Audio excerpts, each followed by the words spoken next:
Good morning.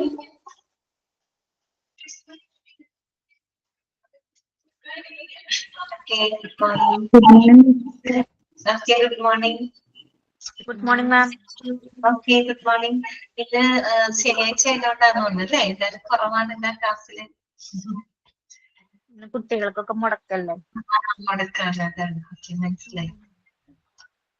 നമ്മുടെ കഴിഞ്ഞ തിങ്കളാഴ്ചത്തെ class ഒരെണ്ണം മിസ്സായി പോയത്, അതുകൊണ്ടാണ് ഇന്ന് ക്ലാസ് വെച്ചത് കേട്ടോ.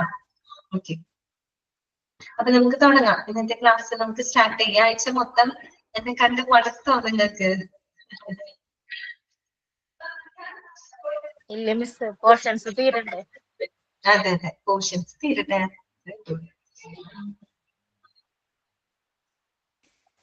ഇന്നലെ ഒരു ചെറിയൊരു കുഞ്ഞു ഹോംവർക്ക് ഞാൻ തന്നിട്ടുണ്ടായിരുന്നു. ഞാൻ 15,000 രൂപയ്ക്ക് ESI ഒന്ന് കാൽക്കുലേറ്റ് ചെയ്യാനായിട്ട് പറഞ്ഞിരുന്നു. ചെയ്തോ നിങ്ങള്? ചെയ്തു. ഓക്കെ, അപ്പൊ ഞാൻ ചോദിക്കട്ടെ, നമ്മുടെ എംപ്ലോയറുടെ കോൺട്രിബ്യൂഷൻ എത്ര കിട്ടി? എംപ്ലോയറിന്റെ കോൺട്രിബ്യൂഷൻ 487.50. ഓക്കെ ഓക്കെ, കറക്റ്റ് ആണ് കേട്ടോ. 485. ഇനി എംപ്ലോയിയുടെ കോൺട്രിബ്യൂഷൻ എത്ര കിട്ടിയത്? എംപ്ലോയി തൊഴിലാളി 112.5. 112.5. ടോട്ടൽ എത്ര വരും? 600. 600. ഓക്കെ, ഇത്രയേ ഉള്ളൂ കേട്ടോ. അപ്പൊ ഏത് തുകയുടെ നമ്മൾ തന്നു കഴിഞ്ഞാൽ നിങ്ങൾക്ക് കാൽക്കുലേറ്റ് ചെയ്യാൻ അറിയാം. എത്ര രൂപയ്ക്ക് താഴെ വരുള്ളൂ? 21,000 രൂപയ്ക്ക് താഴെ വരുള്ളൂ. അതാണല്ലോ കണ്ടീഷൻ. 21,000 രൂപയ്ക്ക് താഴെ ഉള്ളവർക്ക് മാത്രമേ എന്ത് കിട്ടുള്ളൂ? ESIയുടെ ആനുകൂല്യം ലഭിക്കുള്ളൂ. ഓക്കെ, അപ്പൊ നമുക്ക് ബാക്കിയുള്ള ഭാഗങ്ങൾ പഠിക്കാം കേട്ടോ. നമ്മൾ ഇതിൽ ESI പഠിച്ചു, അതിന്റെ ബെനിഫിറ്റുകൾ കണ്ടിരുന്നു. പിന്നെ CGHS അല്ലെ, CGHS അതൊക്കെ ഓർമ്മയുണ്ടല്ലോ. 1948ലാണ് ESI വരുന്നത്, 1954ലാണ് CGHS വരുന്നത് കേട്ടോ. അപ്പൊ CGHSന്റെ ബെനിഫിഷ്യറീസ് ആരാണ്? സെൻട്രൽ ഗവൺമെന്റ് എംപ്ലോയീസും പെൻഷനേഴ്സും. പെൻഷനേഴ്സ്. അതെ, ESI എന്ന് പറയുമ്പോൾ എന്ത് വരുന്നത്? ഫാക്ടറി അതെ, കൂടുതൽ അവരെയാണ് ഫോക്കസ് ചെയ്യുന്നത് കേട്ടോ. ഇത്രയും ഭാഗങ്ങളാണ് നമ്മൾ കഴിഞ്ഞ ക്ലാസ്സിൽ പറഞ്ഞത്. ബാക്കിയുള്ള നോക്കാം കേട്ടോ. എന്താണ്? മറ്റേ ESI സെമി ഗവൺമെന്റില്, CGHS government. CGHS central government ആണ് കേട്ടോ. Central government. സെൻട്രൽ ഗവൺമെന്റിന്റെ. അപ്പൊ ഞാൻ ഓൺ മ്യൂട്ട് കൊടുക്കുകയാണ് കേട്ടോ. ക്ലാസ് നമുക്ക് തുടങ്ങാം. ഇനി നമുക്ക് പഠിക്കാനായിട്ടുള്ളത് CGHSന്റെ ബെനിഫിഷ്യറീസ് ഒക്കെ നമ്മൾ കണ്ടു കേട്ടോ. നല്ല പറഞ്ഞതാണ്, എന്തൊക്കെ ബെനിഫിറ്റുകളാണെന്ന് നമ്മൾ കണ്ടു. ഇനി നമുക്ക് നെക്സ്റ്റ് പഠിക്കാനുള്ളത് what is A CGHS card കേട്ടോ. എന്താണ് CGHS കാർഡിനെ പറ്റിയിട്ടാണ് പറയുന്നത്. അതിൽ ഒരു ഇമ്പോർട്ടന്റ് ആയിട്ടുള്ള കാര്യങ്ങളുണ്ട്, നോക്കാം നമുക്ക്. The Government of India provides all CGHS beneficiaries and their dependents with a photo ID plastic card called CGHS card by the Government of India. അറിയാലോ, ഇപ്പൊ നമ്മുടെ കേരളത്തില് നമ്മുടെ കേരള ഗവൺമെന്റ് ഉദ്യോഗസ്ഥർക്ക് മെഡിസെപ്പ് കൊടുക്കുന്നുണ്ട്. മെഡിസെപ്പ്, അപ്പൊ ഒരു മെഡിസെപ്പ് കാർഡ് ഉണ്ട് അവർക്ക്. അതുപോലെ തന്നെ എന്താണ് ഈ CGHS ബെനിഫിഷ്യറീസിനും അവരുടെ ഡിപ്പെൻഡൻസിനുമായിട്ട് ഒരു ഫോട്ടോ ID പ്ലാസ്റ്റിക് കാർഡ്, ഒരു ഫോട്ടോ പതിപ്പിച്ചിട്ടുള്ളത് ID കാർഡ് ഉണ്ട്. CGHS കാർഡ് എന്നാണ് പറയുക കേട്ടോ. ഓക്കെ, ആ ഒരു കാർഡ് കൊടുക്കുന്നുണ്ട്. It contains a unique beneficiary identity number which an individual must show to CGHS facilities at any point. അപ്പൊ ആ കാർഡിനകത്ത് ഒരു ഐഡന്റിറ്റി നമ്പർ ഉണ്ട്. ആ ഒരു പേഷ്യന്റിന്റെ ഒരു ഐഡന്റിറ്റി നമ്പർ ഉണ്ട്. അപ്പൊ ഈ കാർഡാണ് നമ്മൾ CGHS ഫെസിലിറ്റിയിലോട്ട് പോകുമ്പോൾ ഈ കാർഡ് കൊണ്ടുപോകണം. അങ്ങനെയാണ് നമുക്ക് അതിന്റെ ഒരു ബെനിഫിറ്റുകളും കാര്യങ്ങളൊക്കെ കിട്ടുള്ളൂ. ഓക്കെ, അപ്പൊ അത് അത്രയേ ഉള്ളൂ. ആ കാർഡിനെ പറ്റി അത്രയും പറയുന്നുള്ളൂ. ഇനി നോക്കുക. This card is white with a varying colored stripe at the top that represent the card holders status. അവിടെയാണ് നിങ്ങൾ ശ്രദ്ധിക്കേണ്ടത്. അതായത് ഈ കാർഡ് എന്ന് പറയുന്നത് ബേസിക്കലി വൈറ്റ് കളർ കാർഡാണ്. ഈ കാർഡിന്റെ മുകൾ ഭാഗത്തിനായിട്ട് പല കളറിലുള്ള സ്ട്രൈപ്പുകൾ ഉണ്ട്. ഓക്കെ, പല കളറ് സ്ട്രിപ്പുകളുണ്ട്.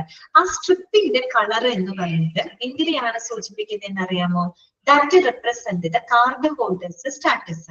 ആ കാർഡ് ഹോൾഡറിന്റെ സ്റ്റാറ്റസ് എന്താണെന്നാണ് കളർ സൂചിപ്പിക്കുന്നത്. ഓക്കെ, അതുകൊണ്ട് ആ കളർ കോഡ് ഇമ്പോർട്ടന്റ് ആണ്. ആ കളർ നിങ്ങൾക്ക് തരും. എന്നിട്ട് ഈ കളർ ആരെയാണ് സൂചിപ്പിക്കുന്നത്, ആരെയാണ് റെപ്രസെന്റ് ചെയ്യുന്നതെന്ന് നമ്മളോട് ചോദിക്കും. ഓക്കെ, അപ്പൊ 4 കളറുകൾ അവിടെ കൊടുത്തിട്ടുണ്ട്, നോക്കുക കേട്ടോ. So the strip can be any of the following colours. Yellow colour ആണെങ്കിൽ, അതായത് യെല്ലോ കളർ സ്ട്രിപ്പ് ആണ് മുകളിലെങ്കിൽ ആ കളർ റെപ്രസെന്റ് ചെയ്യുന്നത് ആരെയാണെന്ന് അറിയോ?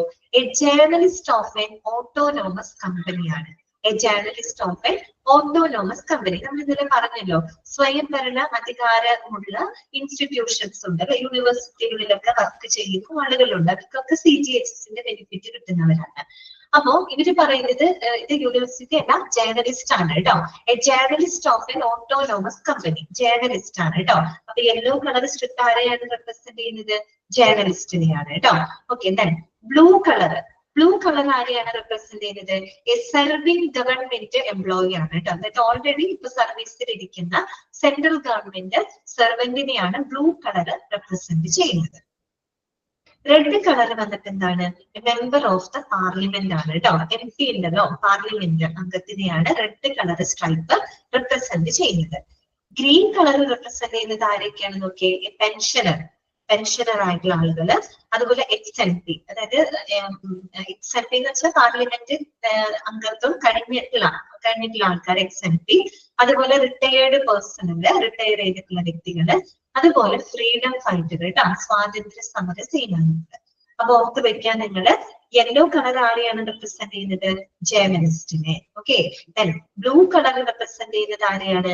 ഒരു സർവിംഗ് ഗവൺമെന്റ് എംപ്ലോയിനെയാണ്, നിലവിൽ സർവീസിൽ ഇരിക്കുന്ന വ്യക്തികളെയാണ് ബ്ലൂ കളർ സ്ട്രൈപ്പ് ഇൻഡിക്കേറ്റ് ചെയ്യുന്നത് കേട്ടോ. റെഡ് വന്നിട്ട് മെമ്പർ ഓഫ് പാർലമെന്റ് ആണ്, MP ആണ്. ഗ്രീൻ കളർ വന്നിട്ട് പെൻഷനർ, അതുപോലെ XMP, പിന്നെ റിട്ടയേർഡ് പേഴ്സണല്, അതുപോലെ ഫ്രീഡം ഫൈറ്റർ. ഞാൻ അതിന്റെ പിക്ചർ ഒന്ന് കാണിച്ചു തരാം കേട്ടോ, അപ്പൊ നിങ്ങൾക്ക് മനസ്സിലാവുന്നത്.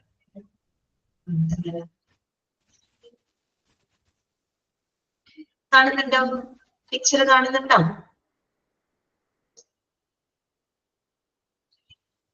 കാണുന്നില്ല? ഓക്കെ, ഷെയർ ചെയ്യാം.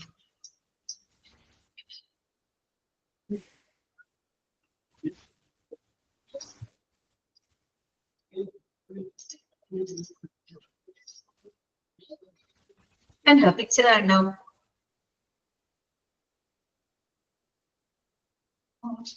അത് വലുതാക്കാനായിട്ട്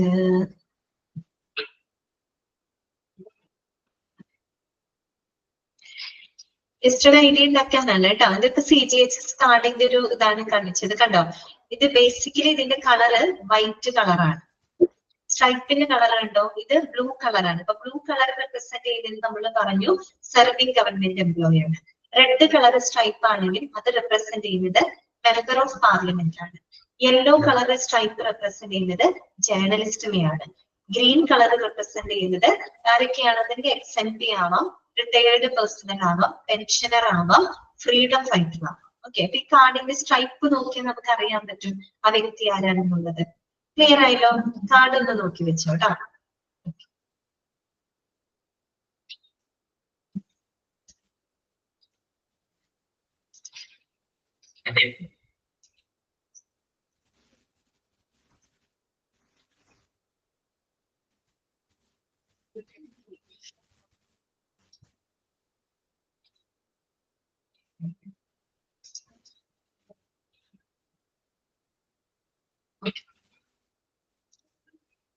ഇനി പറയുന്നത് എന്താന്ന് വെച്ചാല് ഇത് ഇമ്പോർട്ടന്റ് ആണ് കേട്ടോ, നോട്ട് ചെയ്ത് വെക്കണേ.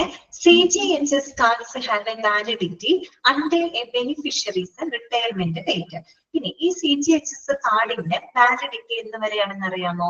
ബെനിഫിഷ്യറീസ് റിട്ടയർമെന്റ് ഡേറ്റ് എന്നാണോ അവര് റിട്ടയർ ചെയ്യുന്നത്, ആ റിട്ടയർമെന്റ് ഡേറ്റ് വരെയുള്ളൂ എന്തിനുള്ള വാലിഡിറ്റി? CGHS കാർഡിന്റെ വാലിഡിറ്റി. അപ്പോ to extend its validity post retirement, one must make his or her contribution a year before the completion.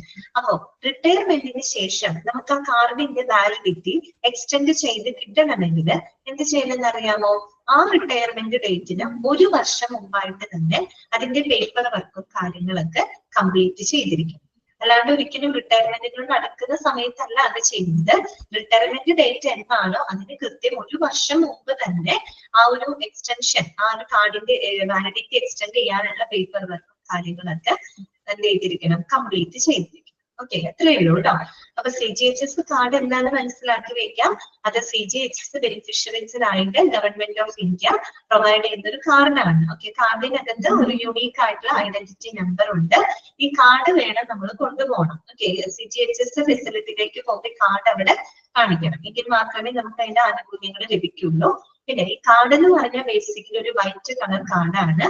പിന്നെ അതിന്റെ സ്ട്രിപ്പിന്റെ കളറാണ് ആ കാർഡ് ഹോൾഡറിന്റെ സ്റ്റാറ്റസിനെ ഇൻഡിക്കേറ്റ് ചെയ്യുന്നത്. ഓക്കെ, അതിൽ യെല്ലോ കളർ ആണെങ്കിൽ ജേർണലിസ്റ്റ് ആണ്, ബ്ലൂ ആണെങ്കിൽ സർവീസ് ഗവൺമെന്റ് എംപ്ലോയി ആണ്, റെഡ് ആണെങ്കിൽ മെമ്പർ ഓഫ് പാർലമെന്റ് ആണ്, ഗ്രീൻ ആണെങ്കിൽ പെൻഷനർ, എക്സ്-എം-പി, റിട്ടയർഡ് പേഴ്സണൽ ആയിട്ട് ഫ്രീഡം ഫൈറ്റർ. പിന്നെ നിങ്ങൾ മനസ്സിലാക്കി വെക്കുക, ഈ കാർഡിന്റെ വാലിഡിറ്റി എന്ന് പറയുന്നത് റിട്ടയർമെന്റ് ഡേറ്റ് വരെയാണ്. അപ്പൊ റിട്ടയർമെന്റ് ഡേറ്റിന് എന്താണ് കൃത്യം 1 വർഷം മുൻപായിട്ട് തന്നെ അതിന്റെ പേപ്പർ വർക്ക് കാര്യങ്ങൾ കംപ്ലീറ്റ് ചെയ്യുകയാണെങ്കിൽ നമുക്ക് റിട്ടയർമെന്റിന് ശേഷം ആ കാർഡിന്റെ വാലിഡിറ്റി എക്സ്റ്റെൻഡ് ചെയ്യാനായിട്ട് സാധിക്കും. ഓക്കെ, ക്ലിയർ ആണല്ലോ? പറഞ്ഞ കാര്യങ്ങളൊക്കെ ഓക്കെ അല്ലേ? മനസ്സിലായില്ലേ? ഇപ്പൊ CGHS അവിടെ കംപ്ലീറ്റ് ആയിട്ടാ. ഇനി നമുക്ക് പഠിക്കാനുള്ള നെക്സ്റ്റ് ഇൻഷുറൻസ് സ്കീമാണിത് RSBY, അഥവാ രാഷ്ട്രീയ സ്വാസ്ഥ്യ ബീമാ യോജന. അപ്പൊ ആദ്യം നിങ്ങൾ ഇതിന്റെ ഫുൾ ഫോം പഠിച്ചു വെക്കാം. ഓക്കെ, RSBYയുടെ ഫുൾ ഫോം എന്താണ്? രാഷ്ട്രീയ സ്വാസ്ഥ്യ ബീമാ യോജന. സ്വാസ്ഥ്യം എന്ന് പറഞ്ഞൊരു ഹിന്ദി വാക്കാണ്, അതിന്റെ അർത്ഥം ഹെൽത്ത് എന്നാണെന്ന് നമുക്ക് അറിയാലോ. ഓക്കെ, അപ്പൊ രാഷ്ട്രീയ സ്വാസ്ഥ്യ ബീമാ യോജന കേട്ടോ. എന്താ നോക്കാം. The Rashtriya Swasthya Bima Yojana (RSBY) is a health insurance policy introduced on 1st April 2008. Underline ചെയ്ത് വെക്കാം കേട്ടോ. എന്താണ്? 2008 ഏപ്രിൽ 1-നാണ് RSBY എന്ന് പറയുന്ന ഈ ഒരു ഹെൽത്ത് ഇൻഷുറൻസ് സ്കീം ഇൻട്രൊഡ്യൂസ് ചെയ്യുന്നത്. എന്താണ്? 2008 ഏപ്രിൽ 1. ഓക്കെ, ആരാണ് ഇൻട്രൊഡ്യൂസ് ചെയ്തത്? Introduced by the ministry of labour and employment, Government of India, to provide health insurance coverage for below poverty line families, launched specifically for the people who are working in the unorganized sectors of India. അപ്പോ ഈ ഒരു scheme introduce ചെയ്തത് ആരാണ്? അത് വന്നിട്ട് നമ്മുടെ ministry of labour and employment ആണ് കേട്ടോ. അതായത് നമ്മുടെ തൊഴിൽ ധനകാര്യ മന്ത്രാലയം, ഗവൺമെന്റ് ഓഫ് ഇന്ത്യ, അവരാണ് ഈ ഒരു സ്കീമിന് ഇൻട്രൊഡ്യൂസ് ചെയ്തത്. ഇനി ഈ ഒരു സ്കീം ആർക്കുള്ള കവറേജ് ആണ് കൊടുക്കുന്നത്? ആർക്കുള്ള കവറേജ് ആണ്? അതും നോട്ട് ചെയ്ത് വെക്കാം. Coverage for the below poverty line, അതനുസരിച്ച് കറക്റ്റ് ആണ്. BPL ഫാമിലീസിനും അതുപോലെ തന്നെ വർക്കേഴ്സ്, അൺഓർഗനൈസ്ഡ് സെക്ടേഴ്സിൽ വർക്ക് ചെയ്യുന്ന തൊഴിലാളികൾ. BPL ഫാമിലി എന്താണ്? ബിലോ പോവർട്ടി ലൈൻ ആണ് കേട്ടോ. അതായത് ദാരിദ്ര്യരേഖയ്ക്ക് താഴെയുള്ള കുടുംബാംഗങ്ങളും അതുപോലെ workers in the unorganised sectors, അസംഘടിത മേഖലയിൽ പ്രവർത്തിക്കുന്ന തൊഴിലാളികൾ എന്ന് പറഞ്ഞ ആരൊക്കെയാണ്? കർഷകര്, അതുപോലെ നമ്മുടെ വഴിയോര കച്ചവടക്കാര്, പിന്നെ എന്താണ് കൂലിപ്പണിക്കാര്, കോൺട്രാക്ട് തൊഴിലാളികളൊക്കെ ഉണ്ട്. പിന്നെ നമ്മുടെ എന്താണ് അതിഥി തൊഴിലാളികളില്ലേ, നമ്മുടെ നാട്ടിലൊക്കെ പുറത്തുനിന്ന് വന്നിട്ടൊക്കെ ബംഗാളികളൊക്കെ ഇല്ലേ, അവർക്ക് അതിനകത്ത് പെടുന്നതാണ് കേട്ടോ. വഴിയോര കച്ചവടക്കാര്, റിക്ഷാ തൊഴിലാളികള്, കർഷകര്, പിന്നെ എന്താ പറയാ കൂലിപ്പണിക്കാര്, അതിഥി തൊഴിലാളികള്, ഇവരൊക്കെ എന്താണ് അസംഘടിത മേഖലയിൽ പ്രവർത്തിക്കുന്ന തൊഴിലാളികളാണ്. അത്രയും പാവപ്പെട്ട ആളുകളാണ് അല്ലെ. അപ്പൊ അങ്ങനെയുള്ള ആളുകൾക്കും പിന്നെ BPL ഫാമിലീസിനുമാണ് ഇതിന്റെ ഒരു പരിരക്ഷ ലഭിക്കുന്നത്. ഓക്കെ, ക്ലിയർ ആയോ പറഞ്ഞത്? അപ്പൊ ഒന്ന് കമ്പയർ ചെയ്ത് നോക്കിയേ. ESI പഠിച്ചു, CGHS പഠിച്ചു, RSBY പഠിച്ചു. ESIയുടെ ഫുൾ ഫോം എന്താണ്? എംപ്ലോയി സ്റ്റേറ്റ് ഇൻഷുറൻസ് അല്ലെ. CGHS എന്താണ്? സെൻട്രൽ ഗവൺമെന്റ് ഹെൽത്ത് സ്കീമാണ് കേട്ടോ, ഓർത്ത് വെക്കുക. RSBY എന്താണ്? രാഷ്ട്രീയ സ്വാസ്ഥ്യ ബീമാ യോജന. വർഷം എന്താണ്? ESI 1948, CGHS 1954, RSBY എന്താണ്? 2008 ഏപ്രിൽ 1. പിന്നെ അതിന്റെ ബെനിഫിഷ്യറീസ് ആരൊക്കെയാണ്? ESI ആണെങ്കിൽ ആരാണ്? Factory workers. CGHS ആരാണ്? Central government employees and pensioners. RSBY എന്താണ്? BPL families and workers in the unorganised sectors. Okay, ഇങ്ങനെയൊക്കെ നമ്മൾ പഠിക്കുമ്പോൾ ഒന്ന് കമ്പയർ ചെയ്ത് പഠിക്കുക കേട്ടോ, എളുപ്പം മനസ്സിലാക്കാൻ പറ്റും. അതുപോലെ തന്നെ നെക്സ്റ്റ് നമുക്ക് പഠിക്കാനുള്ളത്, here is the coverage available to the beneficiaries of the Rashtriya Swasthya Bima Yojana കേട്ടോ. അതായത് നമ്മുടെ രാഷ്ട്രീയ സ്വാസ്ഥ്യ ബീമാ യോജന RSBYയുടെ ബെനിഫിഷ്യറീസിന് എന്തൊക്കെ കവറേജുകളാണ് മന്ത്രാലയം വന്നിട്ട് ministry of labour and employment കേട്ടോ, തൊഴിൽ ധനകാര്യ മന്ത്രാലയം. ഓക്കെ, അപ്പൊ നോക്കുക, RSPകളുടെ ബെനിഫിഷ്യറീസിന് എന്തൊക്കെ കവറേജുകളാണ് ലഭിക്കുന്നത് കേട്ടോ, എന്തൊക്കെ ബെനിഫിറ്റുകളാണ്. നമ്മൾ എല്ലാത്തിന്റെ ബെനിഫിഷ്യറീസും എന്തൊക്കെ ബെനിഫിറ്റ് ആണെന്നൊക്കെ ഓരോന്നിന്റെ നമ്മൾ എടുത്ത് പഠിച്ചിരുന്നു. ഇവിടെ നമുക്ക് പഠിക്കാനായിട്ട് ഇത് നോട്ട് ചെയ്ത് വെക്കണം. RSPകളുടെ ഒക്കെ ഇമ്പോർട്ടന്റ് ആണ്. അപ്പൊ RSPകളുടെ ബെനിഫിഷ്യറീസിന് എന്തൊക്കെ കവറേജുകൾ, എന്തൊക്കെ ഇൻഷുറൻസ് പരിരക്ഷകൾ പ്രൊവൈഡ് ചെയ്യുന്നുണ്ട്. ഒന്നാമത്തെ പോയിന്റ് ഇതാണ്, a sum insured of 30,000. ആ 30,000 എന്നുള്ളത് അണ്ടർലൈൻ ചെയ്ത് വെക്കാം. a sum insured of 30,000 for a worker in the unorganized sector and their families. അതായത് ഈ അസംഘടിത മേഖലയിൽ പ്രവർത്തിക്കുന്ന തൊഴിലാളികൾക്കും അവരുടെ കുടുംബാംഗങ്ങൾക്കും 30,000 രൂപയാണ് എന്ത് കൊടുക്കുന്നത്, RSPY സ്കീം വഴിയായിട്ട് കൊടുക്കുന്നത്. എത്ര തുകയാണ് കൊടുക്കുന്നത്? 30,000 രൂപ. ഒരു ഫിക്സഡ് എമൗണ്ട് ആണ് കേട്ടോ. 30,000 രൂപയാണ് ഈ പറയുന്ന വർക്കേഴ്സിനായിട്ട് ഈ ഒരു സ്കീം പ്രകാരം പ്രൊവൈഡ് ചെയ്യുന്നത്. ഓക്കെ. പിന്നെന്താണ്, കവർ ഫോർ ഹോസ്പിറ്റലൈസേഷൻ എക്സ്പെൻസസ്. അവർക്ക് ഹോസ്പിറ്റലൈസേഷൻ ചെലവുകൾക്കുള്ള കവറേജ് കൊടുക്കുന്നുണ്ട് ഈ ഒരു സ്കീമിലൂടെ. പിന്നെന്താണ്, cover for all diseases existing earlier. അതുപോലെ ഈ ഒരു പോളിസിയുടെ ഭാഗമാവുന്നതിന് മുൻപ് തന്നെ അവർക്ക് ഉണ്ടായിരുന്ന അസുഖങ്ങൾക്കുള്ള കവറേജും ഈ ഒരു സ്കീമിലൂടെ അവർക്ക് ലഭിക്കുന്നുണ്ട്. ഓക്കെ. പിന്നെന്താണ്, cover for shifting expenses up to ₹1,000. അതായത് 1000 രൂപ വരെയുള്ള ഷിഫ്റ്റിംഗ് എക്സ്പെൻസസ് ഏതിലൂടെ ലഭിക്കുന്നുണ്ട്? RSPY കൊടുക്കുന്നുണ്ട്. 1000 രൂപ വരെയുള്ള ഷിഫ്റ്റിംഗ് എക്സ്പെൻസ് എന്ന് പറഞ്ഞാല് ഇപ്പൊ നമുക്ക് ആംബുലൻസ് ചാർജ് വേണ്ടി വന്നു എന്ന് വിചാരിക്കും. ഇപ്പൊ അവർക്ക് ഹോസ്പിറ്റലൈസേഷന്റെ ഭാഗമായിട്ട് ഇപ്പോ ഷിഫ്റ്റിംഗ് എക്സ്പെൻസ് ഒരു 1000 രൂപ വരെ കൊടുക്കും. ഓക്കെ, കേട്ടോ.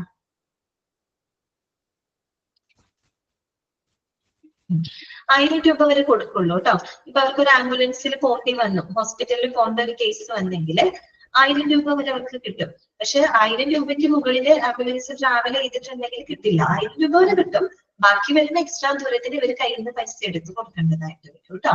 അതാണ് അവിടെ ഉദ്ദേശിക്കുന്നത്. 1000 രൂപ വരെയുള്ള ഷിഫ്റ്റിംഗ് എക്സ്പെൻസുകൾ ഏത് കൊടുക്കുന്നുണ്ട്? RSPY അവർക്ക് പ്രൊവൈഡ് ചെയ്യുന്നുണ്ട്. പിന്നെ വരുന്നതാണ് ക്യാഷ്ലെസ് ഇൻഷുറൻസ് ആണ്, പണരഹിത ഇൻഷുറൻസ്. എന്താണ് ക്യാഷ്ലെസ് ഇൻഷുറൻസ് എന്നിവിടെ ഉദ്ദേശിക്കുന്നതെന്ന് വെച്ചാല്, നമ്മുടെ കമ്പനി ഉണ്ടല്ലോ, അതായത് കമ്പനി മീൻസ് ഇവിടെ കമ്പനി അല്ല, നമ്മുടെ ഗവൺമെന്റ് ആണ്. അപ്പൊ നേരിട്ട് ഇൻഷുറൻസ് കമ്പനി അല്ലെങ്കിൽ ഇൻഷുറൻസ് പ്രൊവൈഡർ ഹോസ്പിറ്റലുമായിട്ട് ബില്ലുകൾ കൈകാര്യം ചെയ്യുകയാണ്. അല്ലാണ്ട് ഒരിക്കലും എന്താണ് പേഷ്യന്റിന് അവരുടെ കയ്യിൽ നിന്ന് പൈസ എടുത്തു കൊടുക്കേണ്ട ഒരു സാഹചര്യം വരുന്നില്ല. പകരം എന്താണ്, പേഷ്യന്റിനെ റെപ്രസെന്റ് ചെയ്തുകൊണ്ട് ഈ പറയുന്ന ഇൻഷുറൻസ് പ്രൊവൈഡർ നേരിട്ട് ഹോസ്പിറ്റലൈസേഷൻ ബില്ലുകൾ കൈകാര്യം ചെയ്യുകയാണ്. ഓക്കെ, അവിടെ എന്താണ്, ഈ പറയുന്ന പോളിസി ഹോൾഡർക്ക് നേരിട്ട് കയ്യിൽ നിന്ന് പൈസ എടുത്തു കൊടുക്കേണ്ടി വരുന്നില്ല. നേരിട്ട് കമ്പനി ഹോസ്പിറ്റലും തമ്മിൽ ഡീൽ ചെയ്ത് ആ കാര്യങ്ങളൊക്കെ സെറ്റിൽ ചെയ്യും. അതാണ് ഉദ്ദേശിക്കുന്നത് കേട്ടോ, ക്യാഷ്ലെസ് ഇൻഷുറൻസ്. ഓക്കെ. പിന്നെ വരുന്നത് എന്താന്ന് വെച്ചാൽ A premium of ₹30 per annum. അതും ഒന്ന് അണ്ടർലൈൻ ചെയ്ത് വെക്കാം. A premium of ₹30 per annum ആണ് പറഞ്ഞത്. പ്രതിവർഷം 30 രൂപയാണ് പ്രീമിയം തുകയായിട്ട് നിശ്ചയിച്ചിട്ടുള്ളത്. അപ്പൊ വളരെ നിസ്സാര തുകയാണ് അല്ലെ, പ്രതിവർഷമാണ് പറയുന്നത്, പ്രതിമാസമല്ല. ഒരു വർഷം 30 രൂപ പ്രീമിയം അടച്ച് അവർക്ക് ഇതിന്റെ ഭാഗമാകും. കാര്യം അറിയാലോ, BPL ഫാമിലീസ് വളരെ താഴേക്കിടയില് വളരെയധികം പാവപ്പെട്ട ആളുകളാണ് അല്ലെ. അപ്പൊ അവരെ സംബന്ധിച്ച് അവർക്ക് ആ ഒരു തുക വളരെ അഫോർഡബിൾ ആവുന്ന ഒരു തുകയാണ് അല്ലെ. അതായത് പ്രതിവർഷം ഒരു 30,000 രൂപ, 30,000 അല്ല 30 രൂപയാണ് പ്രീമിയം തുകയായിട്ട് നിശ്ചയിച്ചിരിക്കുന്നത് കേട്ടോ. ഓക്കെ, ക്ലിയർ ആയോ? അപ്പൊ ഇത്രയാണ് അവർക്ക് ലഭിക്കുന്ന ഒരു കവറേജ് എന്ന് പറയുന്നത്. അപ്പൊ എന്തൊക്കെ പോയിന്റുകളാണ് നമ്മൾ പറഞ്ഞത്? BPL ഫാമിലീസിനും അൺഓർഗനൈസ്ഡ് വർക്കേഴ്സിനും 30,000 രൂപ വരെയാണ് അവർക്ക് ഒരു നിശ്ചിത തുക കൊടുക്കുന്നുണ്ട്. പിന്നെ അവരുടെ ഹോസ്പിറ്റലൈസേഷൻ എക്സ്പെൻസിനുള്ള കവറേജ്, പിന്നെ അവർക്ക് ഈ ഒരു പോളിസിയുടെ ഭാഗമാവുന്നതിന് മുമ്പ് ഉണ്ടായിരുന്ന എക്സിസ്റ്റിംഗ് മുൻപുണ്ടായിരുന്ന അസുഖങ്ങൾക്കുള്ള കവറേജ് ലഭിക്കുന്നുണ്ട്. 1000 രൂപ വരെയുള്ള ഷിഫ്റ്റിംഗ് എക്സ്പെൻസുകൾ കൊടുക്കുന്നുണ്ട്. ക്യാഷ്ലെസ് ഇൻഷുറൻസ് കവറേജ് ആണ്.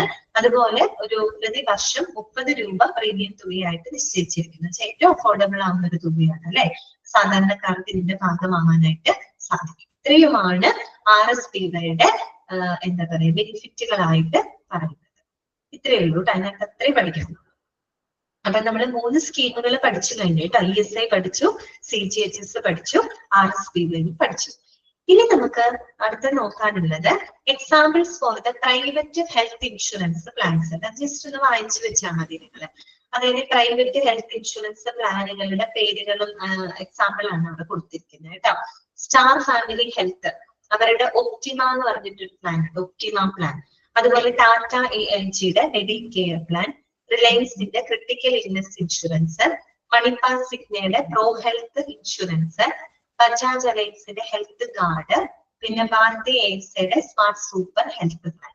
ഓക്കെ, ഈ പറയുന്ന പ്രൈവറ്റ് ഹെൽത്ത് ഇൻഷുറൻസ് കമ്പനികളുടെയൊക്കെ ഈ ഹെൽത്ത് ഇൻഷുറൻസ് പ്ലാനുകളുടെ പേരുകളും അതിന്റെ എക്സാമ്പിൾ ആണ് നമ്മൾ കൊടുത്തിരുന്നത്. ജസ്റ്റ് അത് വായിച്ച് മനസ്സിലാക്കിയാൽ മതി കേട്ടോ, വേറെ കാര്യങ്ങളൊന്നുമില്ല അതിനകത്ത്. ഇനി നമുക്ക് പഠിക്കാനായിട്ടുള്ളത് third party administrators for the health insurance കേട്ടോ. അടുത്ത നമ്മൾ പഠിക്കുന്നത് TPA പറ്റിയാണ്, അഥവാ തേർഡ് പാർട്ടി അഡ്മിനിസ്ട്രേറ്റർ എന്നാണ് ഇതിന്റെ ഫുൾ ഫോം. TPA എന്താണ്? ഇൻഷുറൻസിന്റെ കോണ്ടെക്സ്റ്റില് അതിന്റെ ഫുൾ ഫോം ഇതാണ്, തേർഡ് പാർട്ടി അഡ്മിനിസ്ട്രേറ്റർ. നിങ്ങൾ ഗൂഗിൾ ചെയ്ത് നോക്കുമ്പോൾ വേറെ പല ഫുൾ ഫോമുകളൊക്കെ കാണും. പക്ഷെ നമ്മുടെ മെഡിക്കൽ ഇൻഷുറൻസ് എന്ന് പറയുന്ന ആ കോണ്ടെക്സ്റ്റില് ഇതിന്റെ ഫുൾ ഫോം ഇതാണ് കേട്ടോ. TPAയുടെ ഫുൾ ഫോം എന്താണ്? പഠിച്ചു വെക്കാം, തേർഡ് പാർട്ടി അഡ്മിനിസ്ട്രേറ്റർ. അപ്പൊ നിങ്ങൾ ചിന്തിക്കും, ഈ തേർഡ് പാർട്ടി അഡ്മിനിസ്ട്രേറ്റർ എന്ന് പറയുന്നത് ഒരു വ്യക്തിയാണോ, ഏതെങ്കിലും ഒരു വ്യക്തിയെയാണോ ഉദ്ദേശിക്കുന്നത്? അല്ല, അതൊരു വ്യക്തിയല്ല, അതൊരു കമ്പനിയാണ്, അല്ലെങ്കിൽ ഒരു ഓർഗനൈസേഷൻ, അല്ലെങ്കിൽ ഒരു ഏജൻസി എന്നൊക്കെ നമുക്ക് പറയാം. അല്ലാണ്ട് എന്തല്ല, ഒരു വ്യക്തിയല്ല. പെട്ടെന്ന് അഡ്മിനിസ്ട്രേറ്റർ എന്ന് കേൾക്കുമ്പോൾ നമ്മൾ ഏതെങ്കിലും ഒരു വ്യക്തിയാണോ എന്ന് വിചാരിക്കും. അങ്ങനെയല്ല, തേർഡ് പാർട്ടി അഡ്മിനിസ്ട്രേറ്റർ എന്ന് പറയുന്നത് ഒരു ഓർഗനൈസേഷൻ, അല്ലെങ്കിൽ ഒരു കമ്പനി, അല്ലെങ്കിൽ ഒരു ഏജൻസിയാണ്.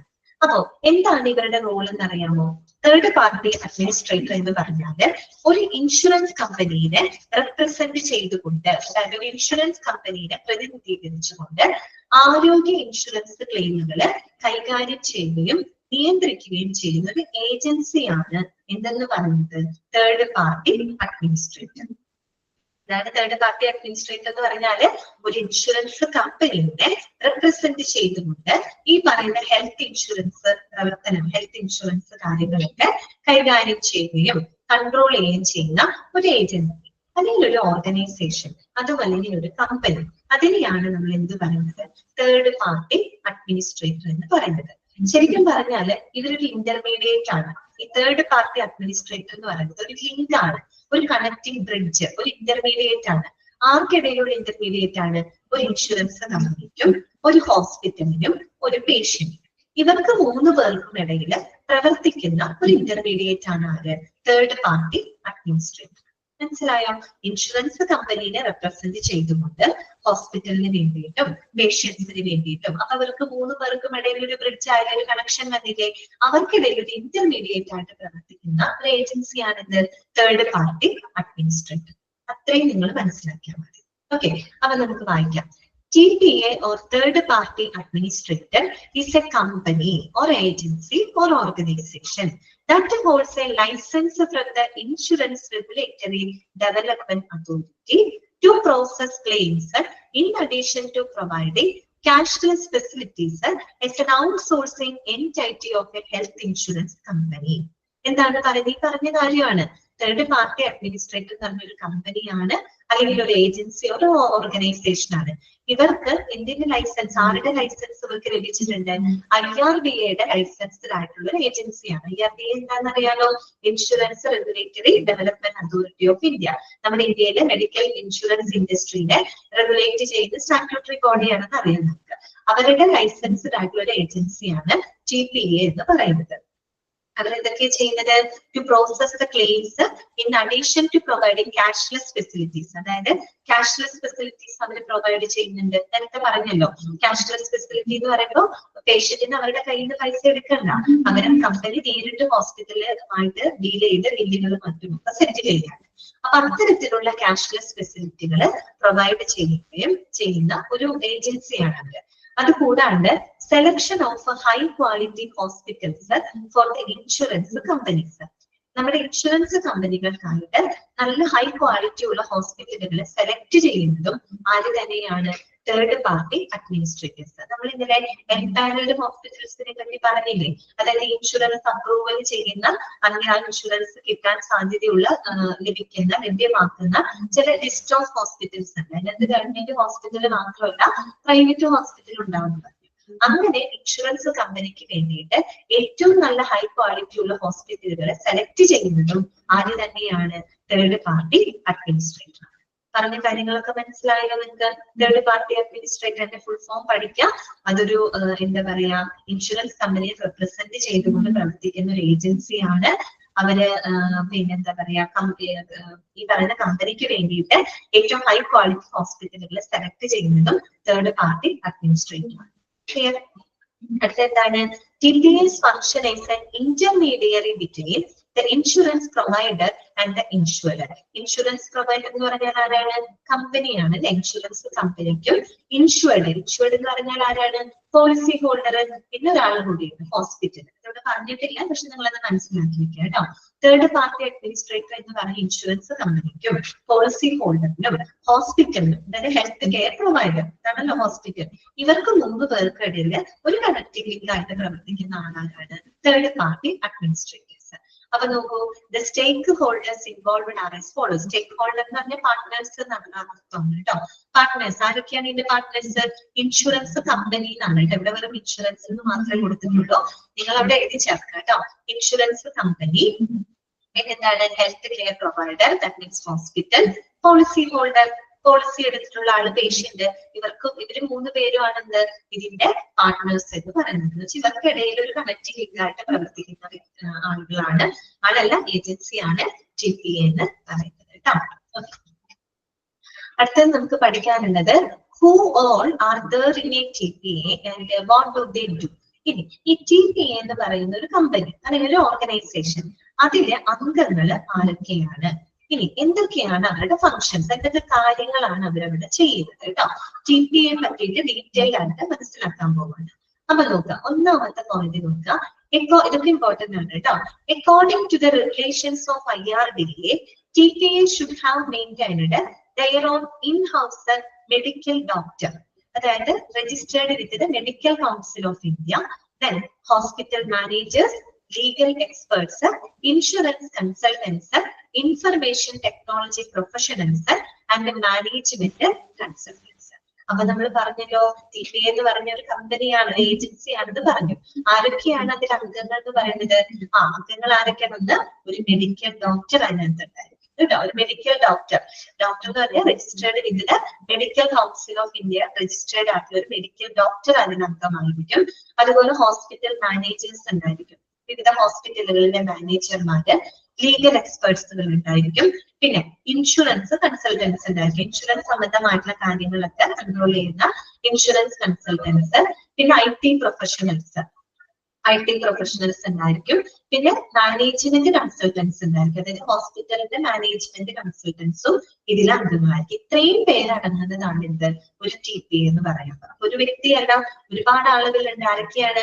Medical doctor, hospital managers, legal experts, insurance consultants, IT professionals and management consultants. ഇത്രയും പേരടങ്ങുന്നതാണ് എന്ത്, ഒരു TPA എന്ന് പറയുന്നത്. അപ്പൊ ആദ്യത്തെ ചോദ്യത്തിൽ ഉത്തരമായല്ലോ, who all are there in TPA. ഇനി അടുത്ത ക്വസ്റ്റ്യൻ എന്താണ്? what do they do. എന്താണ് ഇനി അവർ ചെയ്യുന്നത്, എന്തൊക്കെയാണ് അവരുടെ റെസ്പോൺസിബിലിറ്റീസ് ആൻഡ് ഫങ്ഷൻസ്. അടുത്ത പോയിന്റ് നോക്കാം. the team of these professionals liaison with the customers for streamlining the claim process and make sure that there are no false claims. എന്താണ് പറയുന്നത്? ഈ ഒരു പ്രൊഫഷണൽസ് അടങ്ങുന്ന ഈ TPA ടീം എന്ന് പറയുന്നത് അത് കസ്റ്റമേഴ്സിന് വേണ്ടിയിട്ട് ക്ലെയിം പ്രോസസ്സുകളും മറ്റും ചെയ്യുന്നത് അവരാണ് അല്ലെ. നമ്മൾ പറഞ്ഞല്ലോ, കമ്പനിയെ റെപ്രസെന്റ് ചെയ്തുകൊണ്ട് ഈ പറയുന്ന ക്ലെയിം പ്രോസസ്സുകളൊക്കെ കൈകാര്യം ചെയ്തത് ആരാണ്? TPA ആണ് അല്ലെ. അത് മാത്രമല്ല, അവർ എന്തും കൂടെ ഉറപ്പുവരുത്തണം, make sure that there are no false claims. അതായത് തെറ്റായിട്ടുള്ള ക്ലെയിമുകൾ ഒന്നും തന്നെ ആളുകൾ നടത്തുന്നില്ല എന്ന് ഉറപ്പുവരുത്തുന്നതും TPA ആണ്. ഓക്കെ, തെറ്റായിട്ടുള്ള ക്ലെയിമുകളൊന്നും ചെയ്യുന്നില്ല എന്ന് ഉറപ്പുവരുത്തുന്നതും TPA ആണ്. പിന്നെന്താണ്? And also limit unwanted treatment, അതായത് അനാവശ്യമായിട്ടുള്ള ട്രീറ്റ്മെന്റുകൾ പരിമിതപ്പെടുത്തുന്നു. വെച്ചാൽ തെറ്റായ ക്ലെയിമുകൾ നടത്തുന്നില്ല എന്ന് ഉറപ്പുവരുത്തുന്നു. അതിലൂടെ എന്താണ്? അനാവശ്യമായിട്ടുള്ള ട്രീറ്റ്മെന്റുകൾ ഒഴിവാക്കുന്നു. പിന്നെന്താണ്? Thus enhancing quality of services. അപ്പൊ അതിലൂടെ നമുക്ക് കുറേയും കൂടെ ക്വാളിറ്റി ഉള്ള സേവനങ്ങൾ പേഷ്യൻസിന് കൊടുക്കാനായിട്ട് സാധിക്കും. Which eventually leads to the lower insurance premium. അത് വളരെ കുറഞ്ഞ പ്രീമിയം തുകയിലേക്ക് എന്താണ് നയിക്കും. പറഞ്ഞു മനസ്സിലായോ? അതായത് ഒരു TPA എന്ന് പറഞ്ഞാൽ അവരെന്താ ചെയ്യുന്നത്? തെറ്റായിട്ടുള്ള ക്ലെയിമുകൾ ഒന്നും ആളുകൾ നടത്തുന്നില്ല എന്ന് ഉറപ്പുവരുത്തണം. നമ്മള് വെയിറ്റിംഗ് പീരീഡിനെ പറ്റി പറഞ്ഞത് അല്ലെ? അപ്പോ ഞാനന്ന് പറഞ്ഞു എന്തുകൊണ്ടാണ് ഇങ്ങനെ വെയിറ്റിംഗ് പീരീഡ് വെക്കുന്നത്, അതിനൊരു ഉത്തരം വേണ്ടേ? ആ ഉത്തരമാണ് അവിടെ എഴുതി വെച്ചിരിക്കുന്നത്. അതായത് ആളുകൾ തെറ്റായിട്ടുള്ള ക്ലെയിമുകൾ നടത്തുന്നില്ല എന്ന് ഉറപ്പുവരുത്തും. ചില ആളുകൾ എന്ത് ചെയ്യുന്ന അറിയാമോ? പോളിസി എടുക്കും, എന്നിട്ട് ആവശ്യത്തിനും അനാവശ്യത്തിനും എല്ലാത്തിനും ക്ലെയിം ചെയ്യും. അത് വരുമ്പോൾ കമ്പനിക്ക് നഷ്ടമാണ്. അപ്പൊ അങ്ങനെയുള്ള ക്ലെയിമുകൾ ഒഴിവാക്കാൻ വേണ്ടിയിട്ടാണ് പൊതുവെ കമ്പനി എന്ത് ചെയ്യുന്നത്? വെയിറ്റിംഗ് പീരീഡ് മറ്റും വെക്കുന്നത്. പിന്നെ നമ്മൾ ഉടനെ പെട്ടെന്ന് പൈസ കിട്ടാൻ വേണ്ടിയിട്ട് ക്ലെയിം ഒക്കെ എടുക്കും അവര്. അതായത് പോളിസി എടുത്ത് ആ ക്ലെയിം ഒക്കെ നടത്തും. അങ്ങനെ ചെയ്യരുത്. അപ്പൊ അത് ഒഴിവാക്കാൻ വേണ്ടിയിട്ടാണ്. അപ്പൊ തെറ്റായ ക്ലെയിമുകൾ നടത്താതിരിക്കാനും അതുവഴി അനാവശ്യമായിട്ടുള്ള ട്രീറ്റ്മെന്റുകൾ നമുക്ക് ഒഴിവാക്കാം. തൊട്ടതിന് പിടിച്ചതിനൊക്കെ ഇങ്ങനെ ഇൻഷുറൻസ് ക്ലെയിം ചെയ്യാന്ന് പറഞ്ഞാൽ അത് കമ്പനിക്ക് നഷ്ടമാണ്. അപ്പൊ അത്തരത്തിലുള്ള അനാവശ്യമായിട്ടുള്ള ട്രീറ്റ്മെന്റുകൾ ഒഴിവാക്കാൻ പറ്റും. അങ്ങനെ അനാവശ്യ ട്രീറ്റ്മെന്റുകൾ ഒഴിവാക്കുമ്പോൾ ഉള്ള ആളുകൾക്ക് ഏറ്റവും ക്വാളിറ്റി ഉള്ള സേവനങ്ങൾ കൊടുക്കാൻ പറ്റും അല്ലെ? ഉള്ള ആളുകൾക്ക് ഏറ്റവും നല്ല ക്വാളിറ്റി സർവീസസ് കൊടുക്കാം. അത് സ്വാഭാവികമായിട്ടും എന്തിലോട്ട് നയിക്കും? ലോവർ പ്രീമിയം തുകയിലോട്ട് നയിക്കും. എന്ന് പറഞ്ഞാൽ വലിയ പ്രീമിയം ഒന്നും അടയ്ക്കാതെ എല്ലാവർക്കും അഫോർഡബിൾ ആവുന്ന ഒരു ചെറിയ പ്രീമിയത്തില് അഫോർഡബിൾ ആവുന്ന പ്രീമിയത്തിന് ആളുകൾക്ക് നമുക്ക് ക്വാളിറ്റി സർവീസ് ഒക്കെ കൊടുക്കാനായിട്ട് സാധിക്കും. അപ്പൊ അതൊക്കെ ഉറപ്പുവരുത്തുന്നത് ആരുടെ റെസ്പോൺസിബിലിറ്റിയാണ്? Third party അഡ്മിനിസ്ട്രേറ്ററുടെ റെസ്പോൺസിബിലിറ്റിയാണ്. പറഞ്ഞു മനസ്സിലായോ? ക്ലിയർ ആയോ പറഞ്ഞ കാര്യങ്ങള്? ഓക്കെ ആണോ?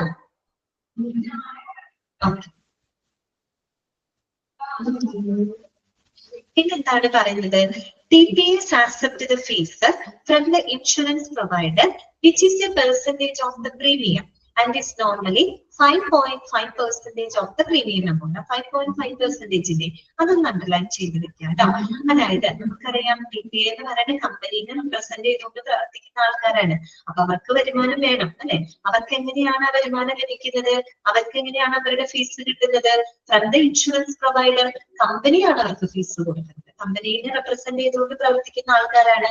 സോ കമ്പനിയാണ് അവർക്ക് അതിനുള്ള പേയ്മെന്റ് കൊടുക്കുന്നത്. എങ്ങനെയാണ് പേയ്മെന്റ് കൊടുക്കുന്നത്? Which is A percentage of the premium and is usually 5.5% of the premium amount. അതായത് ഈ ആളുകളിൽ നിന്നും പോളിസി എടുക്കുന്ന പ്രീമിയം ഉണ്ടല്ലോ, അത് അടയ്ക്കുന്ന പ്രീമിയം, ആ പ്രീമിയത്തിന്റെ ഏകദേശം 5.5% ഫീസ് ആയിട്ട് കമ്പനി അവർക്ക് കൊടുക്കുന്നത്, തേർഡ് പാർട്ടി അഡ്മിനിസ്ട്രേറ്റർക്ക് കൊടുക്കുന്നത്. ക്ലിയർ ആയി? അങ്ങനെയാണ് അവരുടെ ഫീസ് അവർക്ക് കിട്ടുന്നത് കേട്ടോ.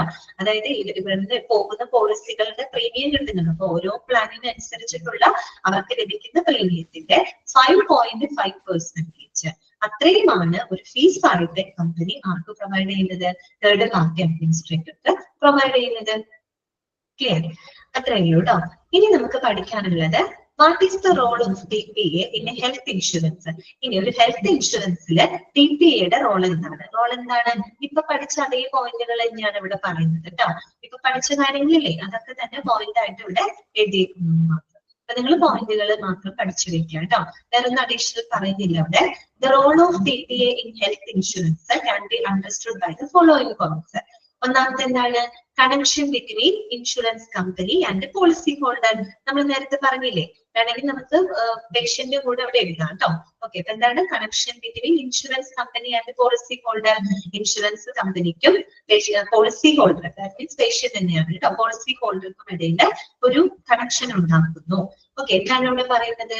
Directly or indirectly the policy holder means the TPA in most of the hospitalization claim cases. മിക്കവാറും ഹോസ്പിറ്റലൈസേഷൻ ക്ലെയിം കേസുകൾ വരുമ്പോൾ പോളിസി ഹോൾഡർ, അതായത് നമ്മുടെ പേഷ്യന്റ് ശരിക്കും ഫസ്റ്റ് മീറ്റ് ചെയ്യുന്നത് ആരെയാണ്? ഈ പറയുന്ന TPA-നെയാണ് അത് മീറ്റ് ചെയ്യുന്നത് കേട്ടോ. The TPA provides the policy holder with a unique identification number and ID card which helps in the claim settlement. അപ്പൊ TPA ആണ് അവർക്ക് എന്ത് കൊടുക്കുന്നത്? ഈ ഒരു ഐഡന്റിഫിക്കേഷൻ നമ്പർ, ഒരു ID കാർഡ് അവർക്ക് പ്രൊവൈഡ് ചെയ്യും. ഈ ഒരു ID കാർഡ് എന്ന് പറഞ്ഞാൽ അവർക്ക് ക്ലെയിം സെറ്റിൽമെന്റിന് വേണ്ടിയിട്ട് ഉപയോഗപ്പെടുത്താം. ഓക്കെ, ഇത്രയേ ഉള്ളൂ. എന്ന് വെച്ചാൽ ശരിക്കും പറഞ്ഞാൽ കമ്പനിയും പോളിസി ഹോൾഡറും തമ്മിലൊരു കണക്ഷൻ ഉണ്ടാക്കുന്നത് ആരാണ്? തേർഡ് പാർട്ടി അഡ്മിനിസ്ട്രേറ്റർ ആണ്. പിന്നെ രണ്ടാമത് പറയുന്നത് റെക്കോർഡ് മെയിന്റനൻസ് ആണ്. പോയിന്റുകൾ പഠിച്ചു വെച്ചാൽ മതി കേട്ടോ. റെക്കോർഡ് മെയിന്റനൻസ് എന്താണ്? The TPA aids in maintaining the necessary records related to the policy holders when they are admitted as a patient. അതായത് ഈ പോളിസി ഹോൾഡേഴ്സ് പേഷ്യൻസ് ആയിട്ട് ഹോസ്പിറ്റലൈസ് ചെയ്യപ്പെടുമ്പോ അഡ്മിറ്റ് ചെയ്യപ്പെടുമ്പോ അവരുടെ ക്ലെയിം മറ്റും സെറ്റിൽ ചെയ്യുന്നതിന് ആവശ്യമായിട്ടുള്ള നെസസറി റെക്കോർഡ്സ് ഉണ്ട്. അവർക്ക് ആവശ്യമായിട്ടുള്ള എല്ലാവിധ റെക്കോർഡുകളും കൃത്യമായിട്ട് മെയിൻറ്റെയിൻ ചെയ്യുന്നത് ആരാണ്? തേർഡ് പാർട്ടി അഡ്മിനിസ്ട്രേറ്റർ ആണ്. അവർക്ക് ഈ ക്ലെയിം പ്രോസസ് ഏറ്റവും ഫിസിബിൾ ആക്കി കൊടുക്കണം. അതിന് വേണ്ടിയിട്ട് പോളിസി ഹോൾഡർക്ക് ആവശ്യമായിട്ടുള്ള ബന്ധപ്പെട്ട റെക്കോർഡുകളും കാര്യങ്ങളൊക്കെ കൃത്യമായിട്ട് മെയിൻറ്റെയിൻ ചെയ്യുന്നത് ആരാണ്? റെക്കോർഡ് മെയിൻ്റെനൻസ് നടത്തുന്നത് തേർഡ് പാർട്ടി അഡ്മിനിസ്ട്രേറ്റർ ആണ്. പിന്നെന്താണ്? Claim settlement. നമ്മൾ ഓൾറെഡി അറിയാലോ, ക്ലെയിം സെറ്റിൽമെന്റിനെ സഹായിക്കുന്നത് ഇവരാണ് അല്ലെ. The TPA guarantees a smooth coordination between hospital and the insurance company in the course of the cashless claim settlement. അപ്പൊ പൊതുവെ ക്യാഷ്ലെസ് ക്ലെയിം സെറ്റിൽമെന്റ് വരുമ്പോൾ ഈ ഹോസ്പിറ്റലിനും ഇൻഷുറൻസ് കമ്പനിക്കിടയിൽ നല്ല രീതിയിൽ പ്രവർത്തനങ്ങൾ കോർഡിനേറ്റ് ചെയ്ത് സ്മൂത്ത് ആയിട്ട് കാര്യങ്ങൾ റൺ ചെയ്യുന്നത് തേർഡ് പാർട്ടി അഡ്മിനിസ്ട്രേറ്റർ ആണ് കേട്ടോ. അതുകൂടാണ്ട് third party administrators offers back support കേട്ടോ. ഫുൾ സപ്പോർട്ട്, ഒരു ബാക്ക് സപ്പോർട്ട് കൊടുക്കുന്നത് തേർഡ് പാർട്ടി അഡ്മിനിസ്ട്രേറ്റർ ആണ് കേട്ടോ. ക്ലെയിമിന്റെ കാര്യങ്ങളൊക്കെ വരുമ്പോൾ ക്ലെയിം സെറ്റിൽമെന്റിന് വേണ്ടിയിട്ട് ഒരു ബാക്ക് സപ്പോർട്ട് കൊടുക്കുന്നത് ആരാണ്? തേർഡ് പാർട്ടി അഡ്മിനിസ്ട്രേറ്റർ ആണ് കേട്ടോ. ഓക്കെ, പിന്നെ വരുന്നത് ഫുൾ ടൈം സപ്പോർട്ടാണ്. ഫുൾ ടൈം സപ്പോർട്ട് എന്ന് പറയാൻ കാരണം most of the TPAs have a 24/7 customer support system in which the policy holders can raise their enquiries and get feedback. അതായത് ഇവർ ശരിക്കും 24/7 സർവീസ് ആണ് ഇവർ കൊടുക്കുന്നത്. എപ്പോൾ വേണമെങ്കിലും ഈ പറയുന്ന അങ്ങനെയുള്ളൊരു സപ്പോർട്ടീവ് സിസ്റ്റം ആണ് ഇവർക്കുള്ളത്. അപ്പൊ പോളിസി ഹോൾഡർക്ക് എന്ത് വേണമെങ്കിലും ഏത് സമയത്ത് വേണമെങ്കിലും എന്ത് വേണമെങ്കിലും എൻക്വയറീസ് അവരോട് ചോദിക്കാം. 24/7 സർവീസ് കൊടുക്കുന്ന ഒരു ഫുൾ ടൈം സപ്പോർട്ട് കൊടുക്കുന്ന ഒരു ഏജൻസിയാണ് കേട്ടോ. പിന്നെ വരുന്നത് അഡീഷണൽ സർവീസസ് കൊടുക്കുന്നുണ്ട്. ഇതിൽ പറയാത്ത കുറെ അഡീഷണൽ സേവനങ്ങളും ഇവര് പ്രൊവൈഡ് ചെയ്യുന്നുണ്ട്. എന്തൊക്കെയാണ്? Most of the TPA also provide additional services like ambulances, medical supplies etcetera to policy holders കേട്ടോ. ഇത് കൂടാതെ പോളിസി ഹോൾഡേഴ്സിന് ആവശ്യമായിട്ടുള്ള ആംബുലൻസ് സേവനങ്ങള്, മറ്റുള്ള മെഡിക്കൽ സപ്ലൈസും അങ്ങനെയുള്ള അഡീഷണൽ സേവനങ്ങളും ആര് കൊടുക്കുന്നുണ്ട്? തേർഡ് പാർട്ടി അഡ്മിനിസ്ട്രേറ്റേഴ്സ് പ്രൊവൈഡ് ചെയ്യുന്നുണ്ട്. ജസ്റ്റ് പോയിന്റുകൾ പഠിച്ചു വെച്ചാൽ മതി കേട്ടോ. Connection between company and policy holder, അതുപോലെ record maintenance, claim settlement, full time support, additional services. Okay, clear ആയോ പറഞ്ഞത്? നേരത്തെ പറഞ്ഞ സെയിം പോയിന്റ് തന്നെയാണ് കേട്ടോ, വെറുതെ ഇങ്ങനെ എഴുതിയിരിക്കുന്നത് മാത്രം. ഇനി നമുക്ക് നെക്സ്റ്റ് പഠിക്കാനുള്ളത് third party administrators operating in India കേട്ടോ. നമ്മുടെ ഇന്ത്യയിൽ പ്രവർത്തിക്കുന്ന കുറച്ച് തേർഡ് പാർട്ടി അഡ്മിനിസ്ട്രേറ്റേഴ്സിന് എക്സാമ്പിളുകൾ അവിടെ കൊടുത്തിട്ടുണ്ട്. വായിച്ചു പോയാൽ മതി കേട്ടോ. എല്ലാത്തിലും TPA എഴുതിയിട്ടുണ്ട്. അപ്പൊ തന്നെ നമുക്കറിയാം TPA എഴുതുമ്പോൾ തേർഡ് പാർട്ടിയാണ്. United Health Care Parekh TPA private limited, Medi Assist India TPA private limited, MD India Health Care TPA Service Private Limited, Paramount Health Services and Insurance TPA, Ebenezer TPA Service Limited, Heritage Health TPA Private Limited, Focus Healthcare Services TPA Private Limited, Medicare TPA Services Private Limited. ഇതൊക്കെ ഒരു എക്സാമ്പിളുകളാണ് കേട്ടോ. പഠിച്ചു പോയാൽ മതി. ഇനി അടുത്തത് processing A claim consist of the following stages. ഇനി നമുക്ക് എങ്ങനെയാണ് നമ്മളൊരു ക്ലെയിം എങ്ങനെയാണ് പ്രോസസ് ചെയ്യുന്നത്? ഓക്കെ, ഒരു ക്ലെയിം എങ്ങനെയാണ് നമ്മൾ പ്രോസസ് ചെയ്യുന്നത്? അതിന്റെ ചില സ്റ്റെപ്പുകളാണ് അവിടെ കൊടുത്തിരിക്കുന്നത് കേട്ടോ. എളുപ്പമാണ്. ഒന്നാമത്തെ എന്താണ്? On occurring N unfortunate event the incident must be informed to your insurance provider. This process is known as raising a claim. അപ്പൊ ഒന്നാമത്തെ ക്ലെയിം പ്രോസസ്സിന്റെ ഒന്നാമത്തെ സ്റ്റെപ്പ് എന്താണ്? റേസിംഗ് എ ക്ലെയിം ആണ് അല്ലെ. ഒരു ക്ലെയിം നമ്മൾ ഉന്നയിക്കുകയാണ്. എങ്ങനെയാണ്? On occurring an unfortunate event. എന്തെങ്കിലും ഒരു അൺഫോർച്ചുനേറ്റ് ആയിട്ട് ഒരു ആക്സിഡന്റ് സംഭവിച്ചു, അല്ലെങ്കിൽ എന്തെങ്കിലും ആകസ്മികമായിട്ടൊരു അസുഖം വന്നു, അങ്ങനെ ഒരു അൺഫോർച്ചുനേറ്റ് ഇവന്റ് ഉണ്ടാവുമ്പോൾ ആ ഇൻസിഡന്റ് നമ്മൾ എന്ത് ചെയ്യണം? നമ്മുടെ ഇൻഷുറൻസ് പ്രൊവൈഡർ, ദാറ്റ് മീൻസ് കമ്പനിയെ നമ്മൾ എത്രയും പെട്ടെന്ന് അറിയിക്കണം. അതാണ് എന്ത്? റേസിംഗ് എ ക്ലെയിം എന്ന് പറയുന്നത്. ആദ്യത്തെ സ്റ്റെപ്പ് അതാണ് കേട്ടോ. On occurring an unfortunate event the incident must be informed to your insurance provider. This process is known as raising a claim. Okay, ഒന്നാമത്തെ സ്റ്റെപ്പ് റേസിംഗ് എ ക്ലെയിം. രണ്ടാമത്തെ എന്താണ്? Filing A claim. എന്താണ്? ആ claim നമ്മൾ file ചെയ്യാണ്. ആദ്യത്തിൽ racing A claim, just നമ്മൾ claim ഉന്നയിക്കുന്നു. നമുക്ക് ഇങ്ങനെ ഒരു ആക്സിഡന്റ് പറ്റി, അല്ലെങ്കിൽ എനിക്ക് ഇങ്ങനെ അസുഖം വന്ന് ഞാൻ ഹോസ്പിറ്റലൈസ് ചെയ്യപ്പെട്ടു, അങ്ങനെയുള്ള കാര്യം നമ്മൾ കമ്പനീനെ ആദ്യം അറിയിക്കുന്നു. അതാണ് റേസിംഗ് എ ക്ലെയിം. രണ്ടാമത്തെ നമ്മൾ എന്താ ചെയ്യുന്നത്? Filing A claim. ക്ലെയിം നമ്മൾ കൃത്യമായിട്ട് രേഖപ്പെടുത്താണ്, ഫയൽ ചെയ്ത് വെക്കുകയാണ് അല്ലെ. നോക്കുക, filing A claim involves filling up the claim forms on the insurance website or branch office. ഒന്നില്ലെങ്കിൽ നമ്മൾ കമ്പനിയുടെ വെബ്സൈറ്റ് വഴിയോ അല്ലെങ്കിൽ നേരിട്ട് നമ്മൾ ബ്രാഞ്ച് ഓഫീസിൽ പോയിട്ട് ആ ക്ലെയിം ഫോം നമ്മൾ എന്ത് ചെയ്യാണ്? ഫില്ലപ്പ് ചെയ്തിട്ട് ആ ക്ലെയിം നമ്മൾ അവിടെ ഫയൽ ചെയ്യുകയാണ്. ഓക്കെ, അപ്പൊ ഫയലിംഗ് എ ക്ലെയിം ആണ് രണ്ടാമത്തെ സ്റ്റെപ്പ്. മൂന്നാമത്തെ എന്ത് വേണം? Documents that support the authenticity of the claim must also be submitted.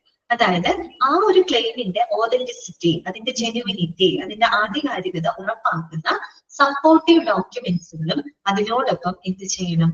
Submit ചെയ്യണം. അല്ലാണ്ട് വെറുതെ ഒരു ആക്സിഡന്റ് പറ്റി ഹോസ്പിറ്റലൈസ് ചെയ്യപ്പെട്ടത് മാത്രം വെറുതെ പറഞ്ഞിട്ട് കാര്യമില്ല. അതിന് കൃത്യമായിട്ടുള്ള പ്രൂഫ് കൊടുക്കണം അല്ലെ.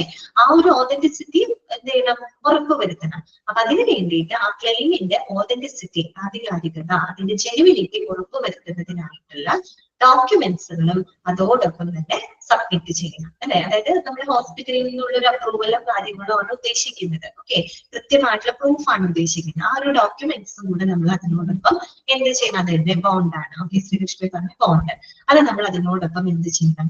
സബ്മിറ്റ് ചെയ്യണം. അത് മൂന്നാമത്തെ സ്റ്റെപ്പ്. നാലാമത്തെ എന്താണ്? Then the insurance provider reviews the claim, evaluating its validity. ഇനി ഇൻഷുറൻസ് കമ്പനി എന്ത് ചെയ്യും? ഈ ക്ലെയിം അവർ റിവ്യൂ ചെയ്യും അല്ലെ. അവരങ്ങനെ ചെയ്യുന്നു, അതിന്റെ വാലിഡിറ്റി ഒക്കെ അവർ കൃത്യമായിട്ട് എന്ത് ചെയ്യുന്നു?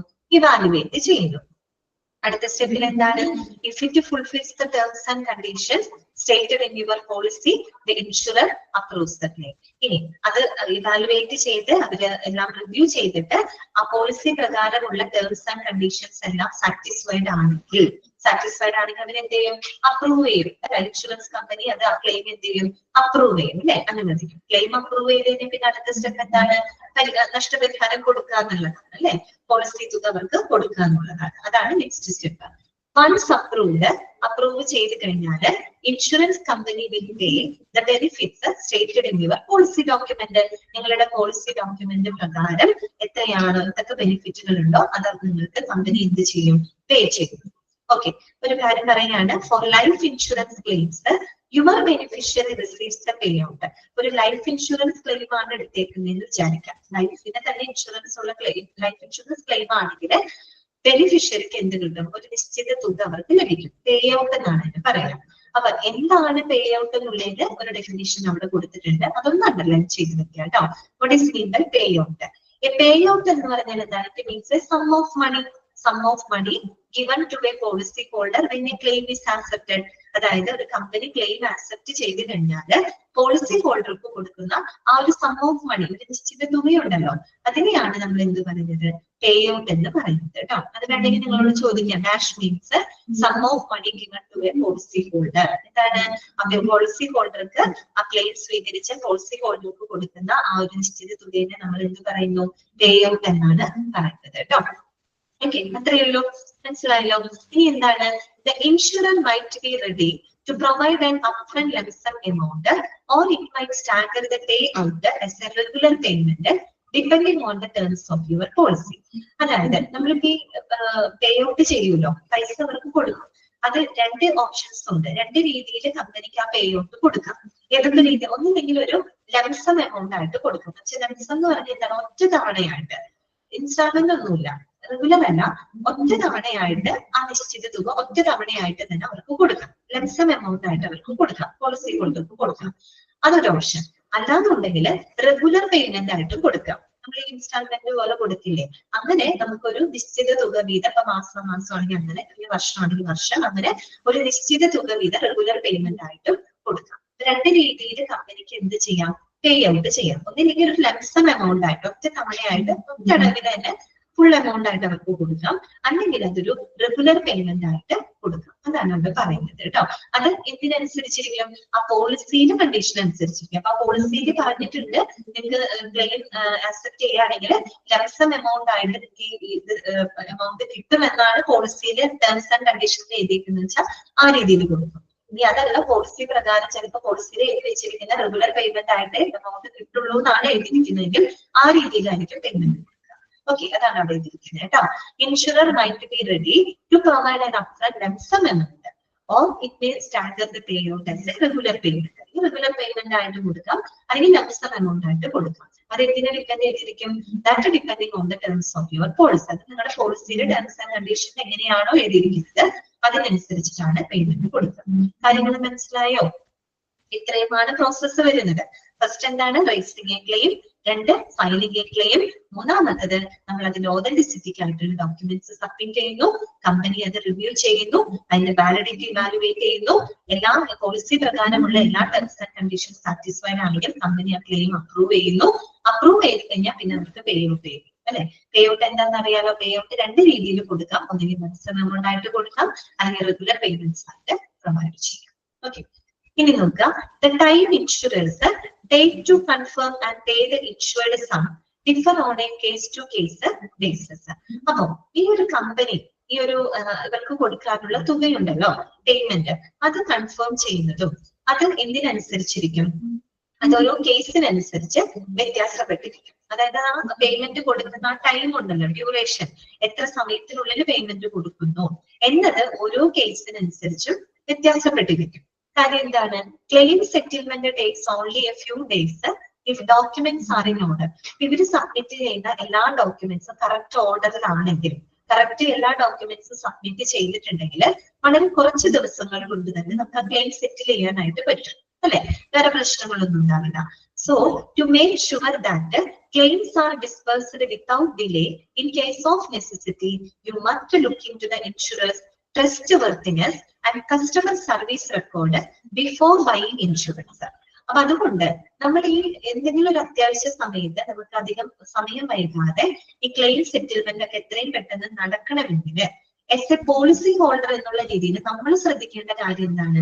നമ്മൾ ആദ്യം തന്നെ പോളിസി എടുക്കുന്നതിന് മുമ്പായിട്ട് ഇൻഷുറൻസ് ട്രസ്റ്റ് വർത്തിനെസ്, കമ്പനിയുടെ ജെനുവിനിറ്റി നമ്മൾ ഉറപ്പുവരുത്തണം അല്ലെ. നമ്മൾ ഓടിപ്പോയിട്ട് ഒരു പോളിസി എടുക്കുന്നേക്കാൾ ഉപരി നമ്മൾ ആ പോളിസി എടുക്കുന്ന കമ്പനിയുടെ എന്താ പറയാ അതിന്റെ ജെനുവിനിറ്റി നമ്മൾ കൃത്യമായിട്ട് പരിശോധിക്കണം. അതോടൊപ്പം തന്നെ എന്താണ്? And customer service record before buying insurance. Insurance വാങ്ങുന്നതിന് മുമ്പായിട്ട് കസ്റ്റമേഴ്സിന്റെ സർവീസ് റെക്കോർഡും കൂടെ നമ്മൾ നോക്കണം. എന്ന് വെച്ചാൽ അതായത് പോളിസി എടുത്തിട്ടുള്ള കസ്റ്റമേഴ്സിന്റെ ഒക്കെ റിവ്യൂസും കൂടെ ഒന്ന് പരിശോധിക്കുന്നത് നല്ലതായിരിക്കും. ഇപ്പൊ നമ്മള് ഓൺലൈനായിട്ട് എന്തെങ്കിലും പർച്ചേസ് ചെയ്യണമെങ്കിൽ നമ്മൾ ഓടിപ്പോയി സാധനം വാങ്ങുന്നതിനേക്കാൾ മുമ്പ് ആദ്യം നമ്മൾ എന്ത് ചെയ്യും? നല്ല സൈറ്റ് നോക്കും. നല്ല സൈറ്റ് ആണോ എന്നുള്ളത് നമ്മൾ നോക്കും.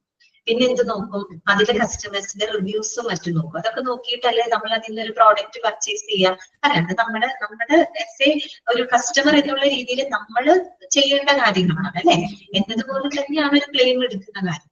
നമ്മളൊരു ക്ലെയിം എടുക്കുമ്പോൾ നമുക്ക് ഒരു അത്യാവശ്യ സമയത്ത് കിട്ടാൻ വേണ്ടിയിട്ടാണ് നമ്മൾ ഇത്തരത്തിലുള്ള ഹെൽത്ത് ഇൻഷുറൻസ് ക്ലെയിം ഒക്കെ എടുക്കുന്നത്. അപ്പൊ അധികം ഡിലേ വരാതെ ക്ലെയിം സെറ്റിൽമെന്റ് ഒക്കെ നടക്കണമെങ്കിൽ പോളിസി എടുക്കുന്നതിന് മുമ്പ് കമ്പനിയുടെ ട്രസ്റ്റ് വർത്തിനെസ് നോക്കാം.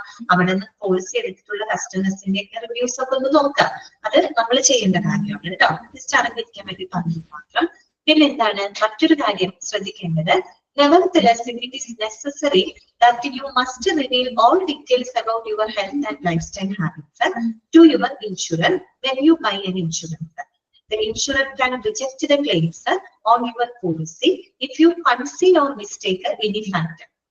ഇവർ പറഞ്ഞ എന്താ വെച്ചാല്, സാധാരണ നമ്മളൊരു ഇൻഷുറൻസ് എടുക്കുന്നതിന് മുമ്പായിട്ട് നമ്മുടെ ഹെൽത്ത് ഹാബിറ്റ് അല്ലെങ്കിൽ നമ്മുടെ ലൈഫ് സ്റ്റൈൽ ഹാബിറ്റിനെ പറ്റിയിട്ട് നമ്മള് ജെന്യുവിൻ ആയിട്ട്, വളരെ സത്യസന്ധമായിട്ട്, വളരെ ട്രാൻസ്പാരന്റ് ആയിട്ട് തന്നെ നമ്മള് കമ്പനിയോട് സംസാരിക്കണം. അപ്പൊ നമുക്ക് എന്തെങ്കിലും ദുശീലങ്ങളൊക്കെ ഉണ്ടെങ്കിൽ അതൊക്കെ നമ്മൾ പറയണം. ഓക്കെ, ഇതൊക്കെ നമ്മുടെ ഹെൽത്തിനെ എഫക്ട് ചെയ്യുന്ന കാര്യമാണ്.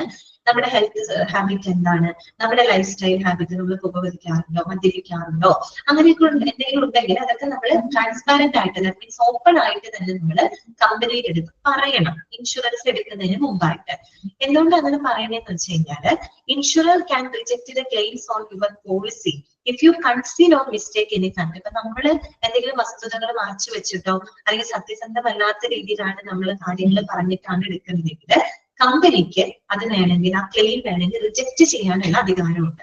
ഓക്കെ, അങ്ങനെയുള്ള ഒരു സംഭവം ഉണ്ട്. അതുകൊണ്ടാണ് നമ്മൾ എപ്പോഴും ഓപ്പൺ ആയിട്ട് തന്നെ എല്ലാ കാര്യങ്ങളും നമ്മൾ പറയണം.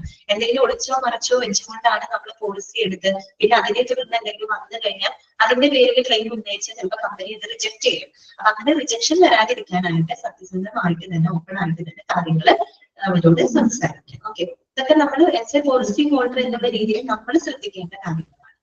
ഓക്കെ ആണല്ലോ, അത്രയേ ഉള്ളൂ കേട്ടോ. ഇനി നമുക്ക് ഒരു പിക്ചർ അവിടെ കൊടുത്തിട്ടുണ്ട്. എന്താണത്? അതായത് ഒരു ബജാജ് അലയൻസ്, നമ്മൾ നേരത്തെ പറഞ്ഞൊരു എക്സാമ്പിളിനകത്ത് വന്നതാണ്. Bajaj alliance health insurance claim process നിങ്ങൾക്ക് മനസ്സിലാവാനായിട്ട് പിക്ചോറിയൽ ആയിട്ട് അവിടെ കൊടുത്തിട്ടുണ്ട്. ഒരു ബജാജ് അലയൻസ് എന്ന് പറയുന്ന ഹെൽത്ത് ഇൻഷുറൻസ് കമ്പനിയുടെ ഒരു ഹെൽത്ത് ഇൻഷുറൻസ് ക്ലെയിം പ്രോസസ്സിന്റെ ഒരു ഫ്ലോ ചാർട്ടാണ് അവിടെ കൊടുത്തിരിക്കുന്നത്. നമുക്ക് നോക്കാം എങ്ങനെയാണെന്നുള്ളത് നോക്കാം. ഓക്കെ, ഫസ്റ്റ് വൺ എന്താണ്? കസ്റ്റമർ ആണ് കേട്ടോ. ക്ലിയർ കുറവാണ്. ഓക്കെ, അപ്പൊ സ്ക്രീനിൽ നോക്കിക്കോളൂ കേട്ടോ. സ്ക്രീനിൽ കുറച്ചുകൂടെ കാണാലോ, നിങ്ങൾക്ക് വ്യക്തമായിട്ട് കാണാലോ. ഓക്കെ, ഏതെങ്കിലും നിങ്ങൾക്ക് ക്ലാരിറ്റി കുറവ് നിങ്ങളുടെ ടെക്സ്റ്റിൽ ഉണ്ടെങ്കിൽ ഒരു സ്ക്രീൻ നോക്കിയിട്ട് എഴുതി എടുത്തു വെച്ചോട്ടോ. ഓക്കെ, അപ്പൊ ആദ്യം നോക്കുക, കസ്റ്റമറിന്റെ ഒരു ചിത്രമാണ് അവിടെ കൊടുത്തിരിക്കുന്നത്. എന്താണ്? Customer approach network hospital four cashless treatment അല്ലെ. അപ്പൊ നമുക്കറിയാം കസ്റ്റമർ അതായത് നമ്മുടെ പേഷ്യന്റ് ഹോസ്പിറ്റൽ നെറ്റ്വർക്കുമായിട്ട് എന്താണ് അപ്രോച്ച് ചെയ്യാണ് അല്ലെ. എന്തിനു വേണ്ടിയിട്ടാണ്? For the cashless treatment. അയാൾ അഡ്മിറ്റ് ആവാൻ പോവാണ്. സോ അയാൾക്ക് ഒരു ക്യാഷ്ലെസ് ട്രീറ്റ്മെന്റിന് വേണ്ടിയിട്ട് അയാൾ ഹോസ്പിറ്റൽ സിസ്റ്റമായിട്ട് ഹോസ്പിറ്റൽ നെറ്റ്വർക്ക് സിസ്റ്റമായിട്ട് കോൺടാക്ട് ചെയ്യാണ്. ഓക്കെ, അപ്പൊ അയാൾ ഹോസ്പിറ്റലിൽ പോവാണ്. ഹോസ്പിറ്റലിന്റെ പിക്ചർ അവിടെയുണ്ട്. ഹോസ്പിറ്റൽ എന്ത് ചെയ്യും? ഇപ്പോ hospital verifies customer details and send pre auth by fax. അപ്പൊ ഹോസ്പിറ്റൽ എന്ത് ചെയ്യും? Verifies the customer details. കസ്റ്റമറിന്റെ ഫുൾ ഡീറ്റെയിൽസ് ഹോസ്പിറ്റൽ വെരിഫൈ ചെയ്യുന്നു. എന്നിട്ടോ send pre auth by fax. Pre auth എന്ന് വെച്ചാൽ പ്രീ ഓതറൈസേഷൻ ആണ് കേട്ടോ. Pre authorisation certificate. Okay, pre authorisation ഏത് വഴി അയക്കുകയാണ്? ഫാക്സ് വഴി അയക്കുകയാണ്. ആർക്കാണ് അയക്കുന്നത്? ബജാജ് അലയൻസിലോട്ടാണ് അയക്കുന്നത്. കാര്യം ഇയാള് പോളിസി എടുത്തിട്ടുള്ളത് ബജാജ് അലയൻസിനാണ്. ഓക്കെ, അപ്പൊ കസ്റ്റമർ പേഷ്യന്റ് എന്ത് ചെയ്യുന്നു? ഹോസ്പിറ്റലിനെ സമീപിക്കുന്നു. ഹോസ്പിറ്റൽ എന്ത് ചെയ്യും? കസ്റ്റമറുടെ ഫുൾ ഡീറ്റെയിൽസ് ഒക്കെ വെരിഫൈ ചെയ്തിട്ട് ഒരു പ്രീ ഓതറൈസേഷൻ ലെറ്റർ ഫാക്സ് വഴി ആർക്ക് അയക്കാണ്? ബജാജ് അലയൻസിലോട്ട് അയക്കുകയാണ്. അതായത് അവരുടെ ഇൻഷുറൻസ് കമ്പനിയിലോട്ട് അയക്കുകയാണ്. അപ്പൊ നമ്മുടെ കമ്പനി ബജാജ് അലയൻസ് ആണ് കേട്ടോ. അപ്പൊ Bajaj Allianz verifies pre auth details with policy benefits and sends response to the hospital. അപ്പൊ ബജാജ് അലയൻസ് കമ്പനി എന്ത് ചെയ്യും? ഹോസ്പിറ്റൽ അയച്ചിട്ടുള്ള പ്രീ ഓതറൈസേഷൻ ഡീറ്റെയിൽസ് അവർ വെരിഫൈ ചെയ്യും. എന്നിട്ട് വിത്ത് പോളിസി ബെനിഫിറ്റ്, എന്തൊക്കെ ബെനിഫിറ്റുകളാണ് ആ പോളിസി പ്രകാരം ഉള്ളത്, അതൊക്കെ കൃത്യമായിട്ട് അവർ വെരിഫൈ ചെയ്യുന്നു. Then sends response to the hospital. ഹോസ്പിറ്റലിലേക്ക് അവര് റെസ്പോൺസ് അയക്കുകയാണ്. അപ്പൊ ഈ റെസ്പോൺസ് എന്ന് പറയുമ്പോൾ അത് 3 തരത്തിലാവാം. 3 തരത്തിലുള്ള റെസ്പോൺസുകളുണ്ട്. ഒന്നില്ലെങ്കിൽ അപ്രൂവ്ഡ് റെസ്പോൺസ് ആവാം, അനുവദിച്ചുകൊണ്ടുള്ള റെസ്പോൺസ് ആവാം. അല്ലെങ്കിൽ ഒരുപക്ഷെ ഡിനൈൽ ആവാം. അതായത് അപ്രൂവൽ ചെയ്യുന്നില്ല, ആ ക്ലെയിം ഡിനൈ ചെയ്തുകൊണ്ട് റിഡ്യൂസ് ചെയ്തുകൊണ്ടുള്ള ഒരു റിഫ്യൂസ് ചെയ്തുകൊണ്ടുള്ള ഒരു ഡിനൈൽ ആയിരിക്കാം ചിലപ്പോൾ ചെയ്യുന്നുണ്ടാവാം. അതും അല്ലെങ്കിൽ ക്വറിയാണ്, ഒരു അന്വേഷണത്തിനായിരിക്കാം. അന്വേഷണം എന്നുള്ള രീതിയിലുള്ള റെസ്പോൺസ് ആയിരിക്കും കൊടുത്തിട്ടുണ്ടാവാം. കാര്യം മനസ്സിലായോ? 3 റെസ്പോൺസ് ആണ്. ഒന്നില്ലെങ്കിൽ അപ്രൂവ്ഡ് ആയിട്ടുള്ള റെസ്പോൺസ്, മറ്റൊന്ന് ഡിനൈൽ, നിഷേധിച്ചുകൊണ്ട് ക്ലെയിം വേണ്ട തരില്ല എന്നുള്ള രീതിയിലുള്ള ഡിനൈൽ റെസ്പോൺസ് ആവാം. അതും അല്ലെങ്കിൽ ക്വറി ആയിട്ടുള്ള റെസ്പോൺസ്. ക്വറി എന്ന് വെച്ചാൽ അന്വേഷണം, എന്തെങ്കിലും ഒരു ക്ലാരിഫിക്കേഷൻ അവർക്ക് ആവശ്യം തോന്നിയിട്ടുണ്ടാവാം. അതിന് വേണ്ടിയിട്ടുള്ളൊരു റെസ്പോൺസ് ആയിരിക്കാം അവർ കൊടുത്തിട്ടുണ്ടാവാം. അതാണ് 3 ചിത്രങ്ങൾ അവിടെ കൊടുത്തിരിക്കുന്നത്. ആദ്യത്തെ നമുക്ക് നോക്കാം, അപ്രൂവ്ഡ് നോക്കാം. അപ്രൂവ്ഡ് ആണെങ്കിൽ എന്താണ്? Approval letter send by the Bajaj Allianz. അപ്പൊ അപ്രൂവൽ ലെറ്റർ എന്ത് ചെയ്യും? ബജാജ് അലയൻസ് തിരിച്ച് ആർക്ക് അയച്ചു കൊടുക്കും? ഹോസ്പിറ്റലിന് അയക്കും. അപ്രൂവ് ആണ് എന്ന് പറഞ്ഞിട്ട് തിരിച്ച് കമ്പനി ഹോസ്പിറ്റലിന് റെസ്പോണ്ട് ചെയ്യാണ്. ഹോസ്പിറ്റൽ അപ്പൊ എന്ത് ചെയ്യും? Hospital admits the patient without any deposit. അപ്പൊ ഹോസ്പിറ്റൽ എന്ത് ചെയ്യും? പേഷ്യന്റിനെ അവിടെ അഡ്മിറ്റ് ചെയ്യും. പ്രത്യേകിച്ച് ഒരു ഡെപ്പോസിറ്റും ഹോസ്പിറ്റലിൽ വാങ്ങുന്നില്ല. പേഷ്യന്റിനെ അവിടെ അഡ്മിറ്റ് ചെയ്യുന്നു. And provides cashless treatment. അവർക്ക് ക്യാഷ്ലെസ് ആയിട്ടുള്ള ട്രീറ്റ്മെന്റ് അവർക്ക് പ്രൊവൈഡ് ചെയ്യുന്നു. അപ്പൊ ബാക്കി എന്താണ്? Pay non medical expenses and co payment before the discharge from the hospital. Patient എന്ത് മാത്രം അടച്ചാൽ മതി? നോൺ മെഡിക്കൽ എക്സ്പെൻസസ് മാത്രം പേഷ്യന്റ് അടച്ചാൽ മതി. അതായത് മെഡിക്കൽ എക്സ്പെൻസ് ഒക്കെ കമ്പനി നോക്കിക്കോളും. അല്ലാതെ വരുന്ന നോൺ മെഡിക്കൽ എക്സ്പെൻസസ് മാത്രം ഡിസ്ചാർജിന് മുമ്പായിട്ട് ആര് പേ ചെയ്താൽ മതി? പേഷ്യന്റ് പേ ചെയ്താൽ മതി. ഓക്കെ, ഇത്ര ഇരിക്കട്ടെ. ബാക്കി നമുക്ക് നെക്സ്റ്റ് ക്ലാസ്സിൽ പറയാം കേട്ടോ. അപ്പൊ ഞാൻ അൺമ്യൂട്ട് ചെയ്യാണ്. ഇന്നത്തെ ക്ലാസ്സിൽ നിങ്ങൾക്ക് എന്തെങ്കിലും ഡൗട്ടുകൾ ഉണ്ടെങ്കിൽ ചോദിക്കാം കേട്ടോ. ഓക്കെ, 15 പേരേ ഉള്ളൂ നമ്മുടെ ക്ലാസ്സില്. എന്തായാലും 15 പേരോട് സ്പെഷ്യൽ താങ്ക്സ് പറയാണ് കേട്ടോ ക്ലാസ്സിന് ഇരുന്നതിന്. ഓക്കെ, എന്തെങ്കിലും ഡൗട്ടുകൾ ഉണ്ടെങ്കിൽ ചോദിക്കാം കേട്ടോ. അങ്ങനെയാണെങ്കിൽ വൈൻഡപ്പ് ചെയ്യാം കേട്ടോ. നമുക്ക് മൺഡേ നോക്കാം. ശരി, താങ്ക് യു.